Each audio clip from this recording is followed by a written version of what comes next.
Hey everyone, today on People Now, Rosie O'Donnell speaks out for the first time about the controversy surrounding Ellen DeGeneres' talk show. It's in a new interview. A new statue for Princess Diana is coming to Kensington Palace. Princes Harry and William announcing when we can expect its debut. Also today, I just feel freer. I feel myself. Ashley Tisdale getting real about removing her breast implants and all about her new movie. I apologize in advance. Rom-com star Rachel Lee Cook talks dating apps, Damon Wayans Jr., and her new comedy on Netflix. Plus, Real Housewives of Potomac's Karen Huger opens up about the main issues in her marriage. All that and more today on People Now. Let's go.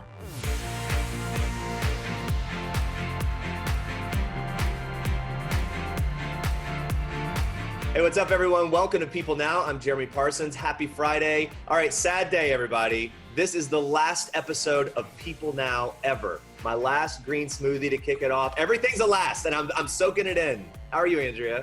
What does the smoothie have to do with anything, Jeremy? You can still have your green smoothies. But it won't be the same. It's all changing. Yeah, it's a really sad day. It's been very bittersweet. It's been an emotional week. Jeremy, we've had some up and downs this week. We really have. I'm a baby. We're fine. Yeah, we're gonna be looking back at some of our favorite moments later on in the show, so definitely stick around for that. But you know what? Without further ado, let's kick off the news for today, right, Jeremy? That's right. Here's what you need to know and what's trending for your Friday.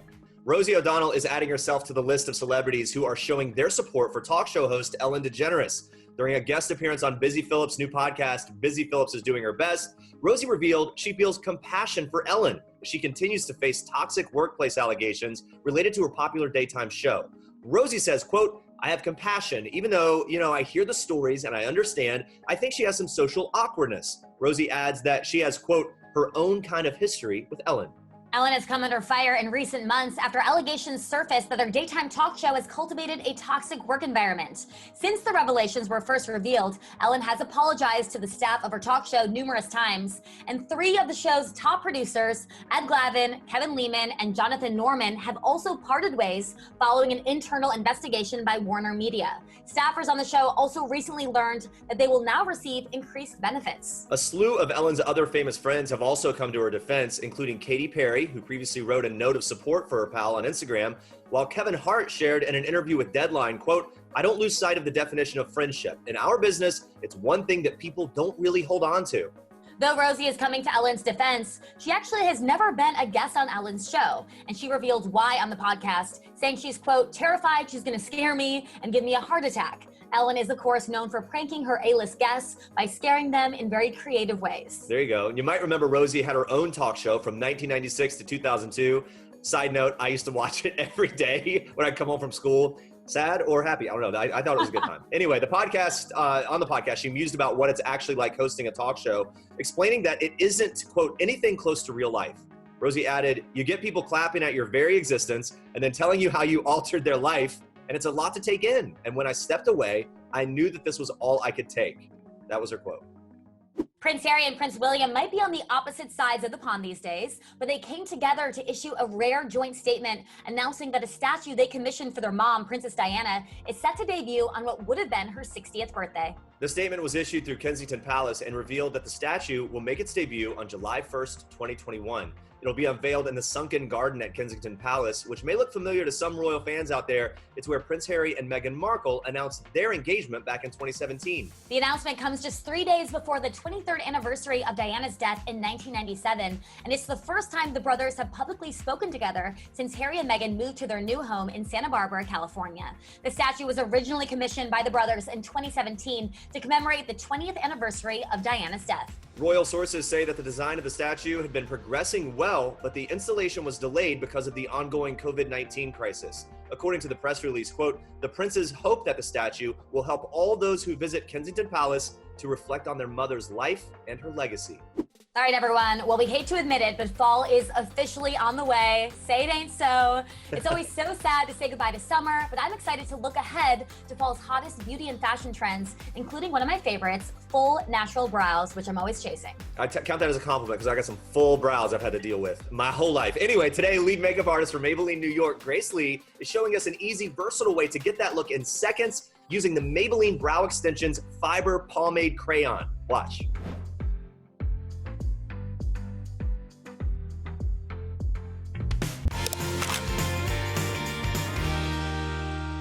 Hi, I'm Grace Lee, and I am the lead makeup artist for Maybelline New York, and today I'm going to show you how to create a really full, natural-looking brow in a matter of seconds.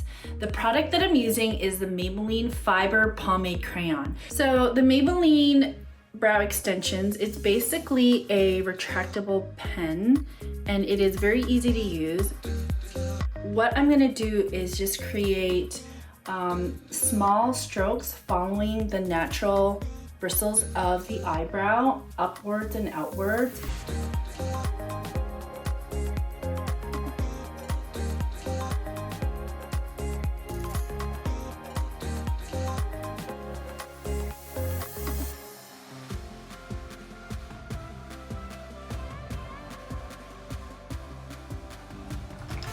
Gorgeous.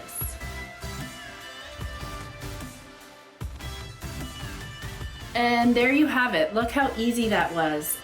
Hope you enjoy. Thanks for tuning in.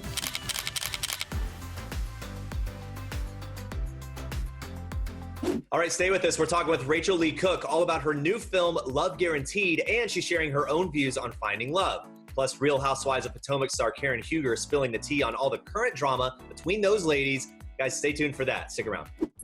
Candace, every day you call and tell me Phineas and Ferb have built some big, unbelievable thing. And every day I come home to find nothing there. Doesn't it exhaust you? It exhausts me. Oh, look, there's nothing here. Okay, guys, I give up. What does this one do?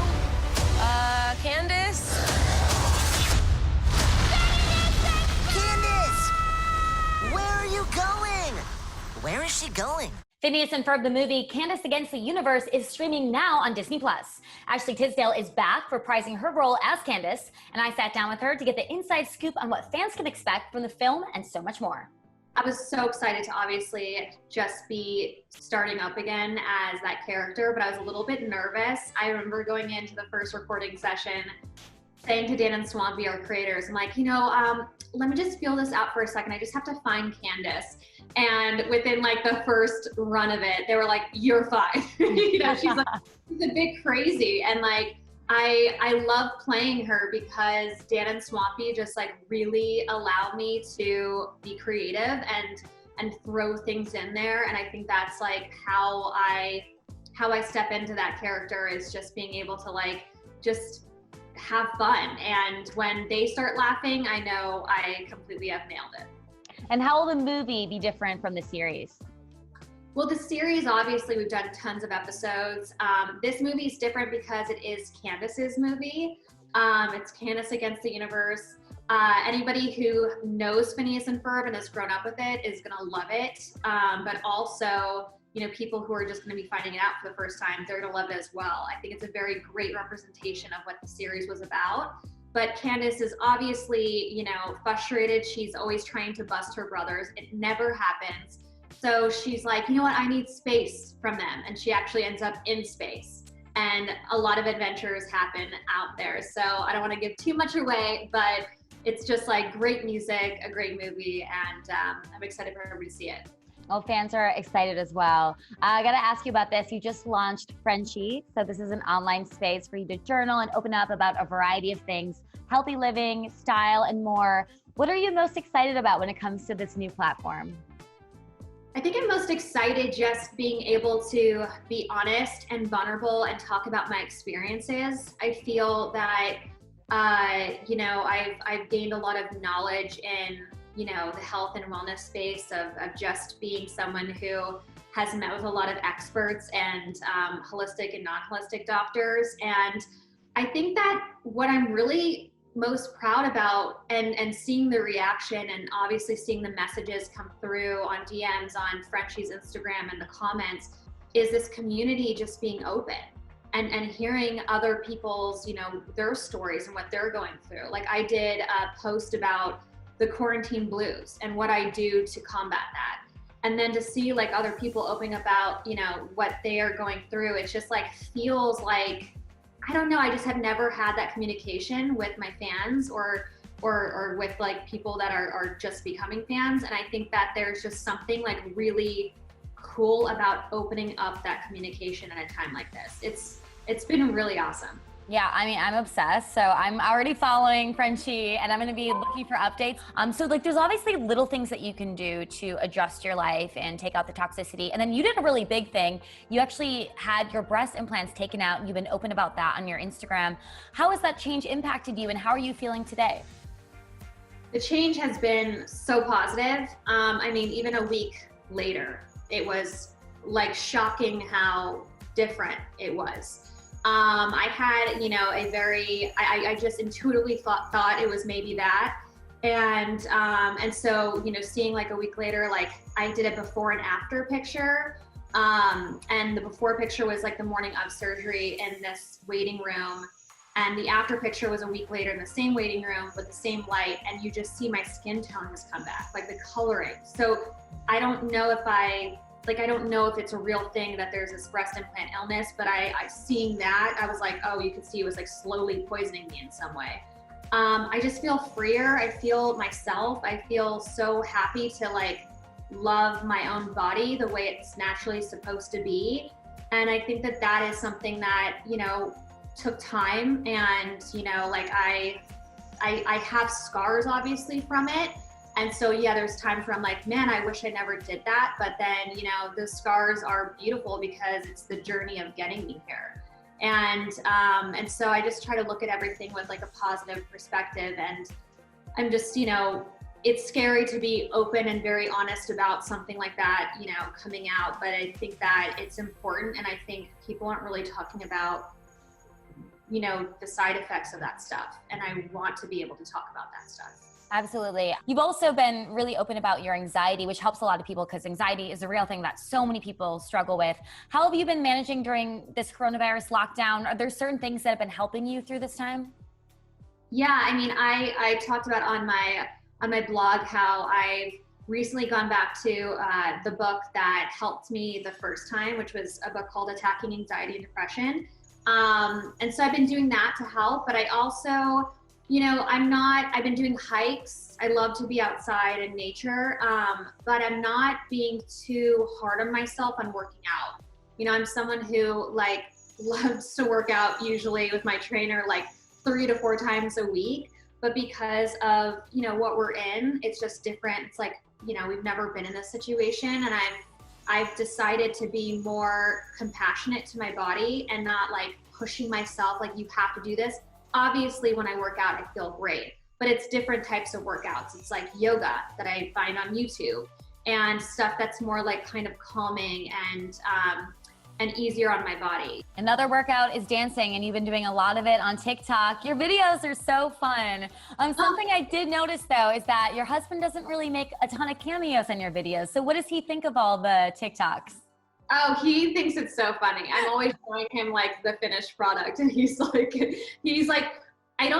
I mean, he knew I was like a good dancer, but I don't think he like knew like how good, like he's like, you pick it up so well, like the choreography of the challenges. But yeah, he's always working, and he's just not someone to like, he's not gonna dance on TikTok. Any type of TikTok video. But no, he thinks they're very entertaining. He's so sweet. I was looking at his Instagram and he just will post these throwback photos of you from your wedding and just, it like, seems like he just worships you. I think it's so wonderful. Yeah, he's a really great guy. I mean, we're very, we're lucky because we're very independent people, and, but like, you know, we love spending time and hanging out together. Like the quarantine, it's like it's weird because in the beginning of our relationship, like he had stopped touring and he started to go into composing for film and TV. And then I just happened to be working in LA the last, like, I mean, I've been working in LA, like there's maybe one time I'll go to Oklahoma for a movie or Atlanta, but all of my jobs have been here. So this is the first time where, you know, in our relationship where I knew he was the right one because I spent almost every single day with him and never got tired of him. And I have to say, like, being in quarantine together, like it's still that easy. It's still like, you know, hanging out with your best friend, and he allows me to watch my crazy 90s movies and he watches them with me. And so, yeah, he's a great guy. He's awesome. So there hasn't been any tension in quarantine? Because a lot of people, I mean, this has been a hard time for a lot of couples. Well, I would say that like, we definitely are like, you know, there in the beginning, he was just like, really funny stuff like chips of being like our favorite chips. He was like, babe, you didn't roll them up like the right way. It's gonna get like they're chips. But you know, at that point we were all like making sure like we didn't have to go out very often. And so, you know, I'm like, listen, we're not like the most perfect relationship. I have a song called True Romance on like my album talking about how, you know, it's like we literally, I think love is about having the good days and bad days. It's not like always like butterflies, but I do have to say like, I have never gone sick of my husband, that's for sure. Thank you so much for chatting with us about everything. Congratulations on launching FRENSHE. I'll be tuned in, so I'm very excited about that. And everyone, you can check out Phineas and Ferb, the movie Candace Against the Universe. It's available now on Disney+. Incoming! What's going on? We just went live. What are you talking about? Your inbox for Love Guaranteed. You were supposed to let me proof it first. Why would you use that photo? It was the only picture we could find where you weren't working. Oh, that's for my birthday at Tortilla Flats. I was wasted.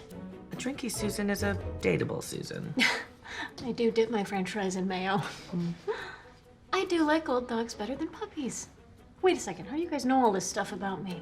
Lots of overtime. I went through your garbage.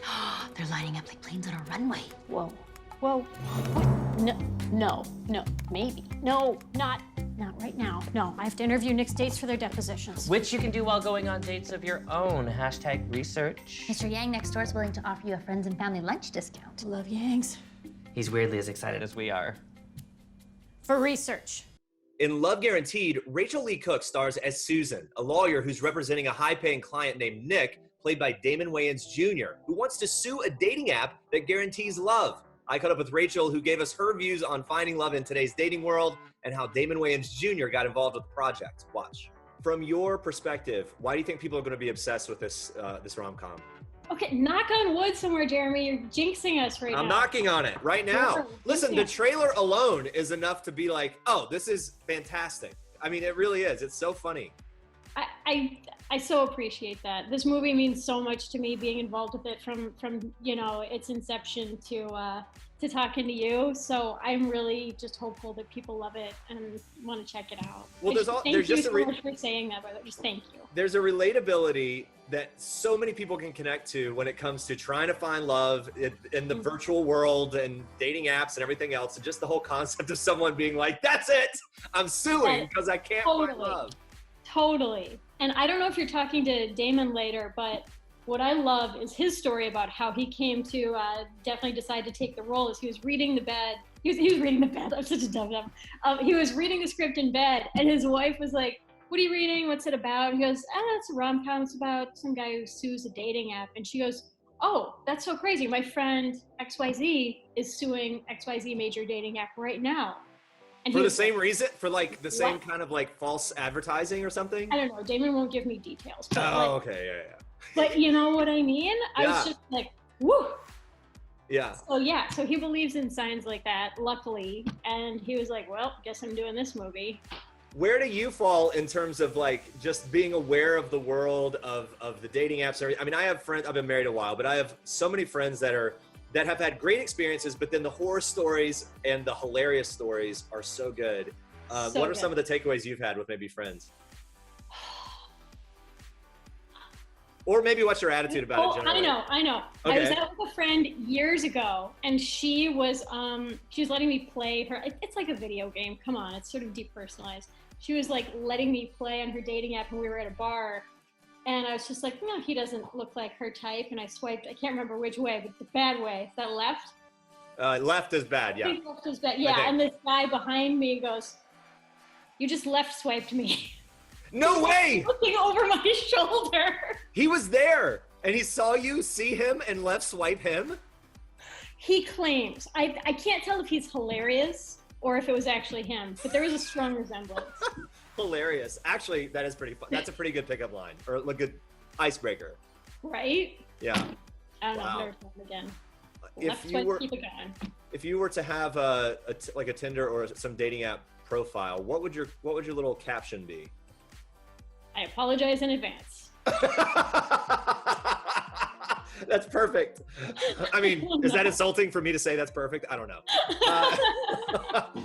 Hey, look, you know rom-coms more than anyone. I mean, it's been, what, a little over 20 years since She's All That, which is crazy for me as a fan to imagine. I can't imagine how it must seem like in some ways time has flown by and all of a sudden, boom, it's 20-ish years later. What's your favorite memory when you look back at that time and just that experience? I will always be grateful for that movie, for the career opportunities that it continues to provide me, but I will also always be grateful to it and that experience because I wasn't in a normal high school environment and I got to kind of fake it. It was like my own strange, as if I was one of those like kids with like unlimited funds who was like, you will all pretend to be my friends and classmates. You know what I mean? Like just, I didn't have that real high school experience because I was I was in the workforce since I was about 15. I just didn't have much of the in-person experience after about 10 and a half or so. So being at prom, being in the hallways of high school, like I've decided that counts. I think it does. Yeah. Well, the nice thing is like everyone was at the prom with you. Every single person from like that your generation, right? I was there with you. We all remember it together. What I relate to the most about you is the parent video that you posted on YouTube. It is time that we halt these unilaterally imposed regulations and demand a seat at the bargaining table, which is also the homework table. And it's also where we eat. Oh my God, we eat here too. What was the breaking point for you? I'm not the most tech savvy person, Jeremy, but just like the different portals that you have to go into and upload different things to different places and saving things as drafts and not submitting them by accident. I'm not ready to talk about it. I'm still upset. Well, I was trying to ease you through it. I was hoping that I could help because we've been through a very similar thing. Or actually, you know what? It's my wife. She's actually done it. I would be just sinking. I would have already drowned for that exact reason, because it's not as simple as, oh, here's one icon, click on that, everything's here. It's all everywhere. And it's like, wait, there's a list of assignments, but over here is another list of assignments. Yes, you need to know about those. There's no alert about those. You can't just like turn the page, check it off. There's no page numbers, everyone knows what we're talking about. The Real Housewives of Potomac's 5th season is underway, and our producer Sam Belikoff caught up with the Grand Dame herself, Karen Huger, to get her take on all the drama to come this season. And there is a lot. Watch this. Who from the cast surprised you the most this season for the best? I'd have to say Ashley. Ashley, the growth I see in Ashley, it really surprised me, and I'm very happy for her. Motherhood looks great on Ashley. Yep. What about for the worst? I'd have to say, of course, that's GIZELLE. It was very frustrating to work with her this year. She was so closed off, but she's always asking everyone to be so open so she can have, take digs at their lives. But when it's time for her to open up, she becomes very guarded. And it was very uncomfortable and very, stressful, if you will. But I just shook that off and just made it about, what it was I was bringing. And anytime I was with GIZELLE, I just understood that she was just not in a good place. Not in a good place. Yeah. Why do you think that is? I think GIZELLE's life is about to open up in front of the world. She's been masterful in not sharing anything really personal about herself for the last 5 years. Now the camera is on her. And I think, she knows that this is just the first year of it opening up on her life. And I think she's very uncomfortable and very frightened about people's opinions about her private life. When you talk about being open, I'm curious, we've seen you in this season be very open about your relationship with Ray, and from the looks of the trailer, that continues. Is that something new that you've been experiencing this season, or was it more of a comfort with opening up to the ladies and the camera? Like, where was your mindset with that? I think what made me comfortable was, listen, this is reality TV. And, the fans tune in to see my truth. And I can't be scripted. I don't need prompting. And the truth is, when the cameras started rolling, Ray and I were struggling, and we had to share that. And so what made me comfortable was knowing that the power I have to maybe help a younger couple if they're facing this, or perhaps, a mature couple facing these blocks in the roads or these trials. I was not about to fake my way through it. I was about pushing through and being completely honest and transparent. But I think I've always been honest and transparent. I just have so many opinions about my life in this cast membership, if you will, that sometimes in the past that would get lost. I think what you see in me now is I'm not letting anything about Karen Huger get lost in translation. I bring it. So it's my life, it's my truth to tell. So I don't want to, give away too much of the season, but we do see in the trailer that you have it seems a bit of a breakdown, emotional opening. I'm curious, how are you and Ray today? And do things get better before they get worse? Like what was prompting that moment, if you could tease? Well, first, I don't call it a breakdown. What I call it is a breakthrough. And what better place than to be with your friends and have that moment, and hopefully out of all those women, at least one steps up to the moment and is there for you when you're in your most vulnerable situation. So you'll get to see that play out, and that was a very real moment for me, and I'm honored that I did have a friend or two there. One of the delights of this season has been seeing you react to Monique's bird, T'Challa. What do you really think of that bird? T'Challa and I, We're taking it one day at a time. I'm not a bird lover, but I never thought I'd be that close to a bird either. So, if I can work it out with Gizelle for 5 years, I can give T'Challa a chance, but I'm not feeling the bird right now. What was going on in your head at that moment? I'm like, the bird got a sixth sense, don't he? I'm like, this bird is like, okay, I'm going for the problem in the room. So speaking of, Wendy's a fun girl, but that you can't script that. That's reality TV at its best. So me and T'Challa were on the same sheet. Like, I'm like, what are you talking about, Wendy? This is really strange. And T'Challa was like, yeah, girl, I feel you. And bam. So talking about things that Wendy was talking about, someone tweeted, Wendy is so eager to talk about Karen's sex life, and you replied, why? I'm scared, LOL. What do you think is up with her comments? I really am. The obsession is, first of all, I don't understand the obsession. It's every episode. And I'm like, wow. It's a little scary because everyone knows I'm a married woman. I'm questioning, what are her intentions? Do we need to have a conversation? It gets to be uncomfortable at a certain point, and it's not a good look for Wendy, given her accolades. And I'm really proud of Wendy. I mean, she has degrees out the yin yang, but it's not a good look to be so interested in, someone who she's just meeting sex life. Yeah. It's not cool. It's uncomfortable. It's like Wendy said, hello. Are you having sex? My name's Wendy. I'm like, alrighty, I'm with you. Hi, Wendy. I don't know. Just stay tuned. But it's uncomfortable. I interviewed Gizelle, and she told me that there was a specific reason they all found out why you didn't get along with Wendy. Would you agree with that? We got to stay tuned. You got to, listen, that's again, Gizelle talking about my life. And now Wendy's, because that involves Wendy and I. And we have to see how that story unfolds. I say stay tuned. Some people will say if it does come out, or even if it doesn't, say it does, we'll handle it. But if it doesn't, you'll see two grown women agree to move on and still have a good time. Wendy and I give some fun moments. So my last Wendy question, in another interview, Wendy said that you gave yourself away by saying you're not impressed with her. She was saying it essentially implies you have preconceived notions about her because people don't normally meet to have an intention of being impressed with them. What's your response to that? I think Wendy is really confused about what it is I'm not impressed about, but she's really not. Aha, that leads back to your last question.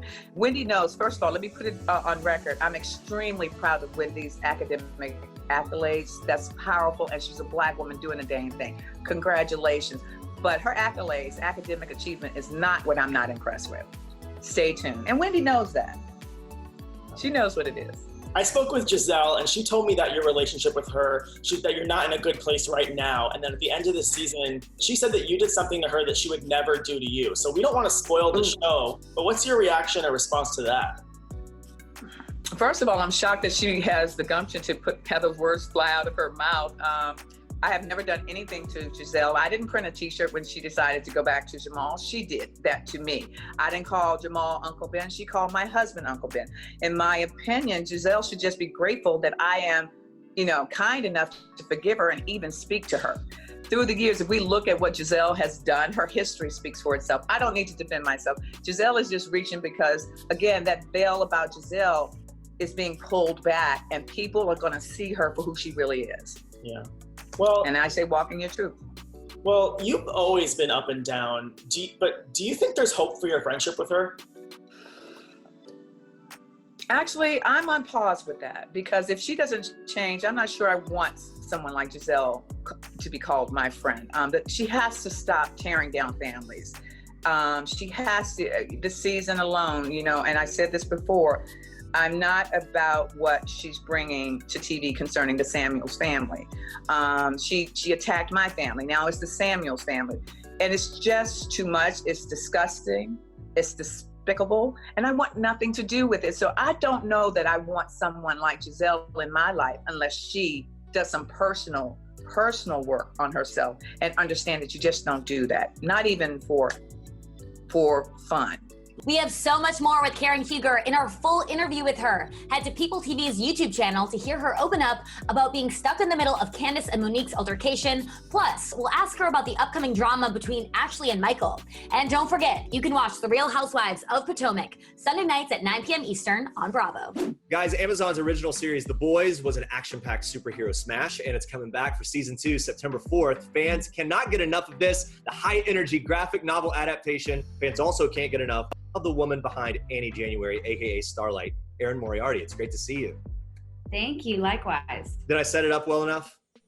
You set it up great. Before we dive into any introduction that has a bias towards Starlight. Right, of course, that leans it all in your direction. Exactly. Let me just say this. I loved your last Insta post, the Instaverse reality, and your cute little puppy destroying your face. Oh my God. Who's your pup? It's truly our life together, especially during quarantine. He's one of the best decisions I've ever made. He's been very grounding, actually, throughout this. Well, hey, so when it comes to this show, for fans who aren't super familiar, what do you love most about Starlight? What is her coolest sort of ability within this world, according to you?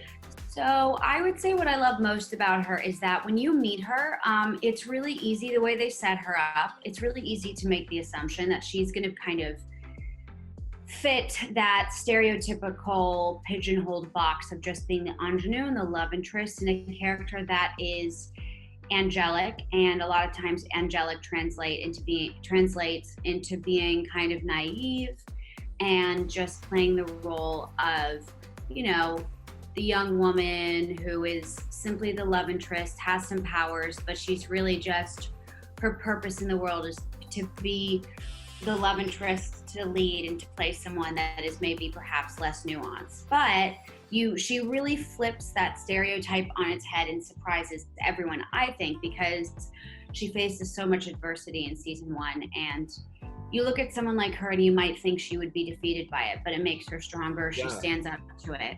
So I love that. And then, you know, her ability, her main ability really is to blast lightning out of her hands. And it's definitely a powerful one, and we see the extent of its power even more in season 2. Really? Okay. You kind of see that there's really no one who, obviously there are superheroes who can, you know, beat her up, she can get into a fight with, but there's really no superhero that she can't take on. You see that in season 2, which is cool. Well, one thing that's really interesting, I think fans have really connected to, and as you mentioned, there's sort of more depth to her. She really takes on some serious topics throughout the unfolding of season 1, and then the storyline as it goes, and your character even sexually assaulted by Chase Crawford's character. Those are serious issues. Talk to me about kind of getting into that as an actor and realizing you're going to go into those types of themes. I mean, I was glad that we were tackling those themes. I think it's kind of what makes the show stand out, that it's not just what it is at face value, which is a superhero show. There's a lot of social commentary behind it. So I was excited. And then also, you know, when I found out that season 1 would entail Starlight going through sexual abuse, and that was one of the main storylines that was serving as kind of a reflection of this horrible taboo facet of our society, and how victimhood we look at as being either black and white, but it's more often in the gray area. I was really happy they were depicting it. I also was a little nervous because, you know, at the time the Me Too movement had started, but it was still somewhat taboo. And I knew no matter what, I would like to be on a show that took risks. And I knew that we were standing on the right side of the fence in terms of how we were commenting on sexual abuse amongst men who take advantage of their own power. But there was a part of me that was nervous because you don't know how people are going to respond, especially in a society that's still, you know, it's not like sexual abuse amongst the powerful has been totally taken down. You know what I mean? We still have a leader who's a sexual abuser. So then my fears were a little confirmed when the show first started being shown to the press there, because it was just relentless questioning about that and how I felt about it. And some people didn't digest it the way we intended. But what I learned from that is really that intention is everything, and you need to trust your own and trust, you know, the people you're collaborating with creatively. And I knew our showrunner really wanted to highlight how rampant this epidemic of sexual abuse is in the United States, and by making it less taboo, you're exposing it, you're making it easier to address. So I was ultimately satisfied with it, proud to be a part of it, felt lucky, but it didn't come without some trepidation, for sure. Like reservation, that makes sense. It's interesting to get your perspective on that, and that even the sort of challenges and caution that you would take as an actress, which it sort of shows where we're at in terms of where that still exists, and the fact that that would be considered taboo. Your character does evolve though. She ends up calling out injustice. What would your message be to fans, especially I guess female fans who in some ways maybe aspire to her, or, you know, obviously love the character in an iconic way? Yeah, I think maybe when you watch Starlight's journey throughout season 1 and you see it in season 2 as well, I think it's always just kind of what I enjoy about playing Starlight and about her the journey that she takes is that she stays true to who she is at her core, and she stays true to herself in terms of her values and her fundamentals and her morals. But she also is open to evolving and adapting to the world around her, so that she doesn't become dejected or defeated when she is exposed to how dark the world can be at times. It doesn't stray her from, you know, being who she is. It doesn't corrupt her to the degree that she gives in to the dark world or conforms to it and becomes a part of it. She stays who she is. She just evolves and adapts and gains strength from adversity. So I think it's that. I think it's really always being in check with who you are, but then also being open to adapting if need be, and while not compromising yourself. Yeah, that's so great. And look, I think as this show's gained such a fan following, obviously a lot of people have taken note. I know that Drake followed you on the gram at some point, and it was a big deal. And I wonder if there has been any communication, because last I checked, there had not yet been an official reach out. There's been a communication. Oh, really? Yeah, and you gotta understand, like, I really love Drake, and one of the best parts of this job is that people who you admire, whether they're musicians or artists or actors, the world becomes increasingly small and you meet a lot of them. And so that was like, not in a superficial way, in a way that was like just so cool to have someone who I respect so much reach out, acknowledge the show. It just was just like very surreal, and still to this day, I kind of am in slight disbelief about it. But yeah, he's a very, very nice dude, and I love his show Euphoria. So I jokingly, you know, he is desperate for a season 2, and I said, I'll slip you season 2 if you slip me season 2 of Euphoria. Oh, nice. But yeah. I like the little deal there. Well, it's such a pleasure to talk to you, Erin. Thank you for taking some time. Yeah. Likewise, thank you so much. Yeah, and everybody watching at home, you can watch season 2 of The Boys, airing September 4th on Amazon Prime Video. Check it out.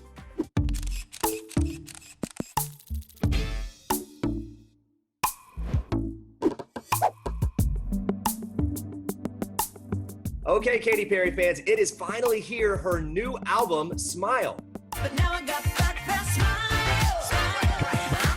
Smile is Katy's 6th studio album, and it comes 3 years after 2017's Witness. She's described Smile as her, quote, journey towards the light with stories of resilience, hope, and love. It's such a great listen and so easy to just tune in and jam out while I'm lounging outside in this beanbag chair and ottoman. It's by Better Homes and Gardens, sold exclusively at Walmart. Perfect for any casual outdoor space. So comfy to lounge in during a nice day while I'm listening to my favorite music. And of course, this album isn't the only exciting milestone for Katy this week. She and her fiance Orlando Bloom announced on Instagram via UNICEF that they welcome their baby girl, who they've named Daisy Dove. They posted a black and white photo of Katy and Orlando's hands holding their little girl's hand. Super sweet pic. I love that simple daisy flower painted on her thumbnail as a nod to her daughter's name. And Daisy's name matches the title of Katy's lead single off her new album. Daisies was released in May, and the music video shows Katy's growing baby bump while she's in a flowing white dress. Katy shared her pregnancy journey with all of her fans along the way, showing off her baby bump while rocking crop tops, and even getting candid about how she was over pregnancy. She says once she fell asleep while baby shopping and referred to herself as a pooped star. You get it because she's a pop star. Pooped. It was a pun. All right, she also opened up to People in a recent cover story about how excited she was to become a new mom. And by the looks of her announcement, she's already enjoying every moment. Hey, let's take a listen to Daisies. They cover me in daisies, daisies, daisies. I love the fresh new vibe of these songs for Katy, and she's been hyping up the new album for a while now, especially through hosting her Smile Sunday live streams. Orlando has even made some surprise appearances on that, and viewers have gotten a sneak peek of their baby girl's pink-themed nursery, kind of a cool way to stay connected to her fans during this crazy time. You can listen to Katy Perry's new album, Smile. It is available right now. And visit walmart.com/BHG for all this and more fun home decor. Well, today was a great show, but it's also a sad show, right, Jeremy? It is. Sadly, today is People Now's very last episode. And yeah, we've had such an amazing time hosting this show over the past 6 years for me, the past 5 years for you, Andrea. And we've seen the show grow, and we've just been able to do so many incredible things along the way. Yeah, it hasn't really sunk in yet. It's definitely really sad, and we've got to do so many amazing things, interviewing people in studio, at award shows. Even doing this from home has been interesting. There's been a lot of mishaps along the way, but thank you all for watching, and thank you for letting us give you your entertainment news every day. Yeah, and Andrea, you've been great to host with. Been a great work wife for the past few years. Let's take a look back at some of your most memorable moments on People Now. Watch. On day one, you mentioned that your hidden talent was doing the worm. We actually noticed some stuff we had missed. Guys, look closely at this tape. My hair was very blonde back then. Emma Roberts said that she expects her character Chanel to be at the top of the pack. That was 5 years ago, which is so crazy. What do you think of the meat itself?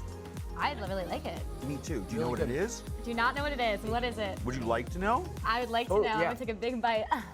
It is beautiful fresh raccoon. Now, that was a good moment. Here's the... Really? My go-to move, twerk. It's called the stomach suck. It's a lot of shoulders, you know, a lot of popping. Oh, you got it, you got it. Oh, God. Hey, you got to twerk with me, though. Come on, hey, hey. As someone who's been on 2 seasons of Survivor, I know a thing or Love two Bravo. about roughing it in the jungle. However, nothing compares to the urban jungle. Welcome to Survivor Times Square. 4 castaways, 3.5 minutes. Wow. 1 survivor. I did this in my audition process. Now it's a really good day. We got Portia in the house like, hey, hey, hey. It's kind of weird she's here. It's like, is she playing hooky? Thought she was working for the crazy chick cookie. This episode was whack and things are getting bleak. The family's Jeremy torn the apart, but beatboxer. your hair was on fleek. Who will come on top? Guess we'll have to wait and see. All we know for sure is we ain't got Becky G. Portia, you the bomb, you like boom, boom, pow. Thanks for coming in. We love you at People Now. So as you can see, it's been a really fun time. I mean, I can't believe that they let me do the worm, host a Survivor in Times Square, and do some really bad rapping on the show. So I'm forever grateful. Also embarrassed. No, it's really fun.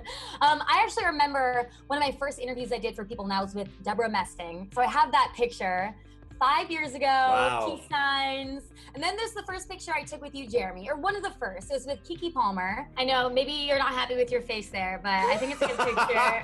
No, always happy remember? to be with Keke Yeah. Palmer. Yeah. Do you remember when we first met? I do actually remember when we first met because, yeah, there was that whole audition process that was happening.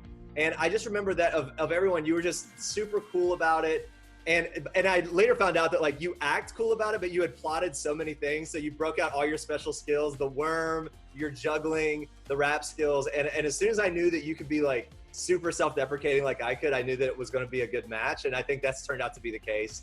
Yeah, but you know what? What's that? It's been a great 5 years. But you've actually been on the show for 6 years, since the very beginning. What do you remember about the first episode? It was so great. Well, first of all, I'll say this. People Now will always hold a special place in my heart because it actually brought me and my family to New York. It's the reason we moved here. At the time, my wife was pregnant with number 2. We had a 2-year-old. It was nuts, and it was the most exciting, crazy, unknown adventure in the world.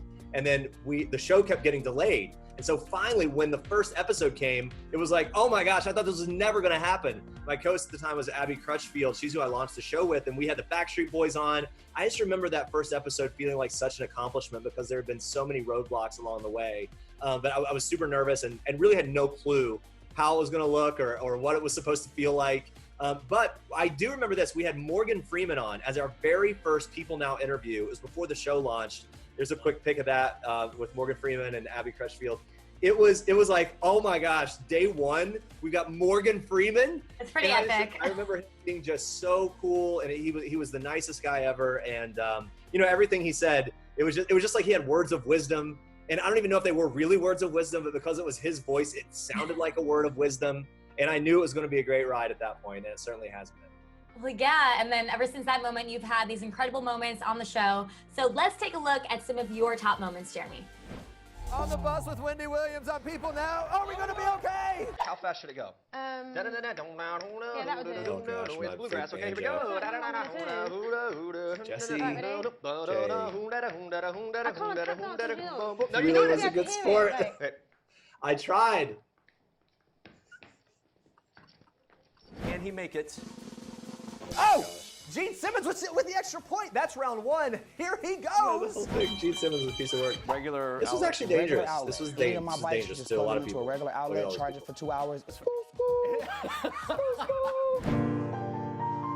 I'll never forget this. Vanessa Carlton in her apartment in New York taught me a little piano. It was so fun. Very nice. Making dreams come true. Off the table, we'll see if I can make it up. Actually, all I have to do is not go off the table. I win that one. Here we go, sir. Are you ready? Come on. The upright. Gene didn't understand the rules. Gene did not understand the rules. That was like a wuss shot. I love you, Daddy. Oh man. Say, I love you, Daddy. This is a genuine surprise. No. I love you. Did you know that was gonna happen? I knew that was gonna happen. Oh my gosh, I love those girls. I love looking back at that. And honestly, it's just like the tip of the iceberg, really, of all the things. But we have had some concerts. We've had amazing interviews. We've enjoyed some kind of wild food segments and delicious food segments that made us so happy, and making some drinks and whatever. Let's take one last look at some of our other favorite moments from the show. Today on People Now. Welcome to the People Now concert series presented by Toyota Music. Are you guys pumped for Chloe and Halle?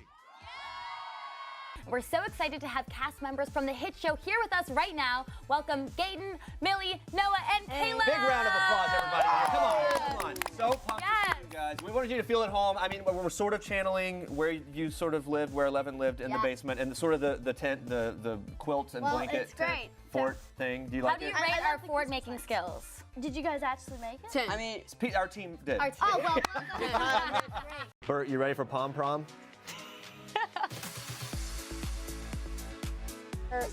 Destiny. Oh, yes. So you take your cup and you put your little finger here. I do. And then you drink your tea. Uh-oh. Uh-oh. She just spilled it. Oh, well, everyone's supposed to. Everyone's sometimes. spilled a little tea. Oh, wait, you have the back. Okay, hold up. Well, you can't. You don't have to. No, I'm tucking the foot. If you guys are tucking the foot, so am I. Wait. We'll give you Got 5 it. minutes. Now what do you want me to do? All right, Isaac, let's see what you've got. I had a lot of notes. I sure did. Let's see.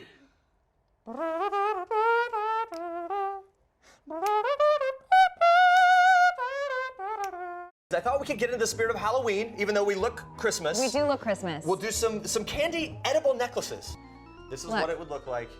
There's the gummy You necklaces. also could do it as a little. Ooh, like a tiara. Look. Yeah, we get pretty creative with the food around here. I love that candy necklace. If I remember, it was delicious afterwards. We also got to do drunk yoga. Yes. Prom. So many cool things. It's been a really great ride, Jeremy. And I'm gonna miss you, but don't worry, everyone watching, because there's a new show kicking off September 14th. It's called People, the TV show. You'll be seeing a familiar face on it. Yeah, I'll be joining that team based here in New York. It's exciting. There's new stuff coming, doing interviews and some fun and wacky things as well. So you can stay tuned for that. You can watch it on PeopleTV, Meredith TV stations across the country. There'll be more on that in the coming weeks.